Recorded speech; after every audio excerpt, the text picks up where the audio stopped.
Welcome to Ty's Talk, ladies and gentlemen. Today is April the 13th, 2023. And we're going to be talking about AEW because we got a return.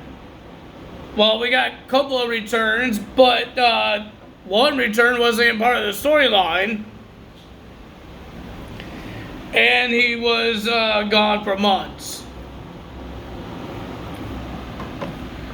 Not a lot of things happen on WWE side.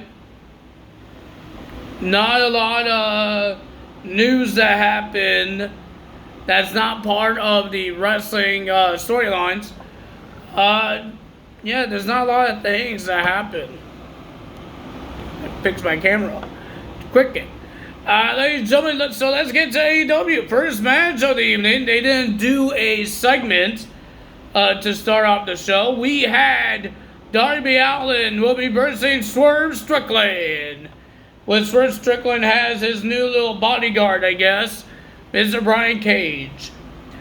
And Prince Nana. Am I saying that right? Prince Nana? Nana? Is he a grandma? I don't think he is because he's a guy. Is he a grandpa? So, ladies and gentlemen, it was an okay match, not bad opener. But the winner of that match was Darby Allin. Brian Cage and Prince Nana trying to get themselves involved, but they both got kicked out of the ringside. But Darby Allin gets the win. And then, after that, what happened after that? Nothing really happened with Swerve, right? Nothing really happened with Swerve. Let's talk about the 1 hour conversation that we had with Darby Allin and Mr. MJF. Oh my God, I can't even remember everything they said. They were having words after words after words, and then Sting comes out, throws pom-poms, like cheerleading pom-poms at MJF. And oh my God, it was a 1 hour long show segment. And people complain about WWE segments. Guys, I didn't want to watch this segment. It wasn't anything great. It was just talking. Because MJF that's what he's good for right now. He just talks and talks and talks. We haven't seen him wrestle since he had his match with Bryan Danielson. He hasn't wrestled. He talks. He's having parties. He's talking. Blah, blah, blah, blah, blah. No one cares. I know I don't. The guy makes everything personal. But I hear the same thing over and over. Oh, this guy's big mouth. And he's not wrestling. So he's not better than anyone if he can't wrestle. We've seen Sammy Guevara in action. We've seen Jungle Boy. We've seen Darby Allin. But we haven't seen Mr. MJF in action. All he's doing is some birthday parties, some MJF day, and now he just wants to talk for an hour, telling that Darby Allin does not deserve a world championship match. So nothing really happened. We just saw Mr. MJF, I think he spit in the face or he slapped Darby Allin, and then he ran away like a big baby. I can't say the other word because it's YouTube, so I can't say the other word. Maybe you guys would know what I'm talking about. But he ran away a big baby. Ladies and gentlemen, we have Powerhouse Hobbs. He just squashed a former Ring of Honor champion. I think he was a television champion, I believe. Silas Young. And you do that to the former Ring of Honor guy? I don't think he's a former. I think he still works for Ring of Honor. Now he does. But, is that what you do? Wasn't this guy good in Ring of Honor back then? And now he just gets squashed by Powerhouse Hobbs? So, ladies and gentlemen, the winner of that match was Powerhouse Hobbs. He retains the TNT title. And then him and QT Marshall was about to put Young through a table. Until we saw Mr. Wardlow walking into the parking lot and destroying Powerhouse Hobbs' car. And then he wasn't done there. He was destroying the car with a forklift. And then he tips the car with the forklift. And then he forgot, I don't know he forgot, but he left the car in drive or park. I don't know, I don't drive. So, but the car was, the forklift was still driving and smashed into the car. So that happened there. And then Mr. Powerhouse Hobbs says, okay, I'm going to do this powerbomb, and I'm going to just mock Mr. Wardlow's powerbomb thing, that he does this, the sympathy powerbomb, until Wardlow came out, and then we had a big brawl. And then they called out a whole bunch of jobbers instead of the security. They called out a whole bunch of jobbers to stop this fight. And then Powerhouse Hobbs and Wardlow destroyed the jobbers. Nobody could stop them. So QT and this woman that was holding the TNT title is pushing Powerhouse Hobbs out, saying we don't need this anymore. And then Wardlow just power bombs Aaron Solo into the tables. Poor Aaron Solo. Even your own partner that just ran away from you. Wow. And some reason, I guess that lady dropped the TNT title, and Wardlow picked it up. And we heard that next week, TNT title match will happen. It will be Wardlow versus Mr. Powerhouse Hobbs. I'm forgetting who the champion is, because this title's not getting really useful right now. Not really. Maybe this match will make it more useful. But right now, it's not getting useful. Powerhouse Hobbs is just versing guys, putting open challenges, and then he beats them. It's all predictable who's going to win. Because mostly every open challenge, the guy that is the champion doing the open challenge wins the match. Sometimes no, sometimes no. Because I remember AJ Lee, well, she didn't do open challenge. She challenged Paige to a match. But the open challenge, I think John Cena lost one. Yeah, to Alberto Del Rio in the United States Championship. But when there's an open challenge with AEW, with championships, mostly the champions wins. That's what I've seen. So, yeah, that happened there. Then we have Orange Cassidy versus Buddy Matthews for the AEW's International Championship. And ladies and gentlemen, the winner of that match is still the champion, and he has a hurt hand. Orange Cassidy gets the win. With his, with that pin he does. I forgot what they called it. What did they call that pin? I forgot what they called the pin. But Orange Cassidy gets the win. And ladies and gentlemen, it looks like Chuck Taylor and Trent are a little jealous that Orange Cassidy is doing a great job as the international champion. But they issue a challenge because the Aussie Open people from New Japan just won tag team titles, and they issue a challenge on Rampage against the Aussie Open for the New Japan Pro Wrestling Tag Team Championships. It's not the tag team titles that Motor City Machine Guns is holding, because they're holding blue titles. Why do they have more tag team titles? I don't understand that. Why do they need more tag team titles?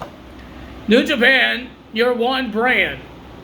You're not like Raw, you're not like SmackDown or NXT. That's three different brands of shows.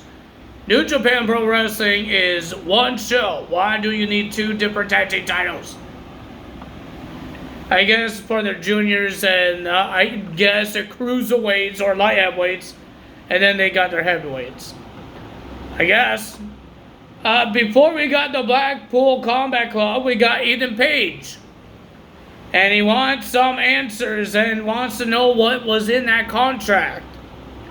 Matt Hardy said he came out and told him what's in the contract. I thought it was him getting out of the contract with a firm, but in the contract, if Hook wins, Matt Hardy could get a match and a stipulation against Ethan Page. And the stipulation that he chose is that if he wins, if Matt Hardy wins, I don't know if it's a one-on-one match or a tag team match, but him and the Private Party will be done with the firm. No more working for the firm. But Ethan Page says that me and Stokely is not the only ones that's in the firm. And then Isaiah Cassidy and Matt Hardy got attacked by Big Bill with a lollipop in his mouth and Lee Moriarty. And then like 2 minutes or a minute with the attacking with 3-on-2, Hook came out. He did a good job attacking these guys until he tried to suplex Mr. Big Bill, and then he got attacked behind from Ethan Page. And then, after that 3-on-3 attack, or 3-on-1 attack, Jeff Hardy makes his return. And he has his own customized steel chair. And start whacking everybody with the chair. Welcome back, Jeff Hardy. Then we have Blackpool Combat Club versus Brandon Cutler and Michael Nakazawa. They didn't have a chance. Well, technically Nakazawa had a chance, but before the match, Jon Moxley and Mr. Claudio, they attacked Nakazawa and Brian Cutler before the match. And they made them bleed. And then during the match, Brandon Cutler is nowhere to be found. But Nakazawa was doing punches and punches. He was doing forearms. He was doing everything he could. But ladies and gentlemen, the winner of that match was the Blackpool Combat Club. Not from a tap out, not a submission, by knockouts. Because both guys were knocked out. And then Wheeler Yuta was doing the attacks still, the aftermath attacks. And then Jon Moxley and Claudio did the attacks until Kenny Omega came out on the stage. And he was calling over, I think, Jon Moxley.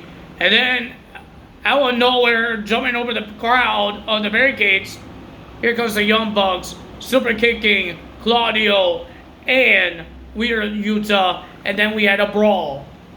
But ladies and gentlemen, at the end, Matt Jackson, because Kenny Omega was about to hit Jon Moxley, but he stopped him, and he handed Kenny Omega a screwdriver, because that's what Bryan Danielson did to Adam Page. And then it looks like he was trying to jab that screwdriver in, but Jon Moxley got pulled out. And then Kenny Omega stabbed the turnbuckle padding.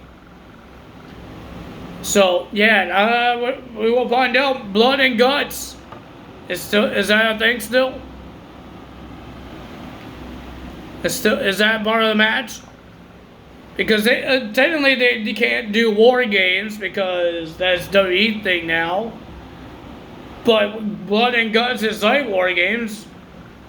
It's technically like war games, but they just call it a different name. Maybe we could have that. And although, or double or nothing. Yeah, double or nothing. Or we could have a Stampede match, like they did in the pandemic era. Then we had the Outcasts. We'll be versus Sky Blue and Ryu. I didn't really care for this match. We got Toni Storm and Ruby Soho. It was okay. Not bad, I guess. But the winner of that match was Ruby Soho and Toni Storm. And then there was a post-match attack again. Saraya put the L onto Ryu. And then here comes Jamie Hayter. She got attacked as well. And here comes Britt Baker as well. It's the same people saving the same people. When are we going to see Toni Storm and Jamie Hayter, not Toni Storm, Britt Baker and Jamie Hayter team up against the Outcasts? When are they going to have their match? I thought it was their rivalry, not Sky Blue and Ryu. Or Willow Nightingale. I thought it was Britt Baker and Jamie Hayter. Because Jamie is the champion. But she has to worry about a tag team rivalry when she's a champion. They should worry about that top women's championship. Because now they don't really care for it right now. Because she's in the tag team rivalry. She defended against Rihu, but it's always about the Outcast. The Outcast won't stop attacking. Then our main event was Chris Jericho versus Keith Lee. Chris Jericho wins the match thanks to the help of Swerve Strickland by attacking Keith Lee with a pipe or a metal stick. I don't remember what he used. And then, ladies and gentlemen, Adam Cole came out, checking on Keith Lee, and then he did the same look that Chris Jericho did to him when he made his return. When he looked behind. So I guess Adam Cole will have his little problems with Chris Jericho. But ladies and gentlemen, if you guys enjoyed this video, hit the like button, leave a comment below, hit the subscribe button, hit that notification bell. And I will see you guys on Friday for Impact Wrestling results, because I believe, I don't know my days anymore. I believe this is the last Impact until Rebellion, right? The 16th. And tomorrow's the 13th. So yeah. This Sunday is going to be the 16th. So yes, it's the last Impact Wrestling until Rebellion. And we can find out who's the world champion. And will Mickie James wrestle in Rebellion in a triple threat match for the Knockouts Championship against Jordan Grace and Deonna Purrazzo. And I guess we found out who's going to be in all the teams in the Hardcore War match. Team Tommy versus Team Bully Ray. I don't remember everybody. I think there's Kelly Kelly, Tommy and Dreamer's team, Frankie Kazarian. I forgot the Japanese wrestling guy name. It will get to me when I listen to his name. I forgot the last guy. Who's the last guy? Who's the last guy? And then with Bully Ray's team is Bully Ray, Masha Slamovich, The Good Hands, and Kenny King, I believe. I think it's 5 guys, right? 5 people? 5 people in this match? I think so. And then we heard there's going to be a last rights match between PCO and Eddie Edwards at Rebellion. That was some breaking news as well. I don't think there was any more breaking news. Was there any more breaking news? I don't think there is. But I believe Impact will tell us more matches that will happen in Rebellion that I forgot on their show when they had the ending. If you guys hear a fan, just like yesterday, my fan is here because I'm sweating. It's a little more hot today. Tomorrow's supposed to be a little cooler. I'm hoping it's a little more cooler because I hate sweating. But I have my trusty little fan here trying to keep me cool while doing these videos for you guys. So, I hope you guys don't mind the noise of the fan. I don't think it's moving my hair very much. Is it? No, it's not moving my hair. It's on the highest setting, so I don't know. But ladies and gentlemen, if you guys enjoyed this video, you know what to do. Time is out. See you guys tomorrow. I will definitely upload this video because I forgot to do it last week for AEW.